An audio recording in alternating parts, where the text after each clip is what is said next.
চকুৰ মেলা প্ৰধান আহিলা হৈছে কিতাপ। মা দেউতাৰ পিছতেই আমি আনুষ্ঠানিক শিক্ষা গ্ৰহণ কৰিছোঁ কিতাপৰ পৰা। মই এতিয়া কিতাপৰ পৰা মাত্ৰ অ মানে অমিতা, আ মানে আম, এ ফৰ এপল শিকিছোঁহে। আমাৰ কিতাপত থকা ছবিবোৰে আমাক বৰ আনন্দ দিয়ে।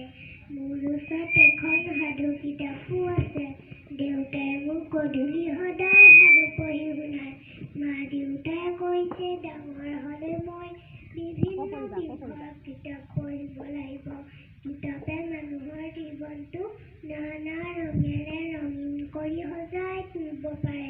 যি মানুহৰ কিতাপ পঢ়াৰ অভ্যাস আছে সি কেতিয়াও অকলশৰীয়া হ'ব নালাগে।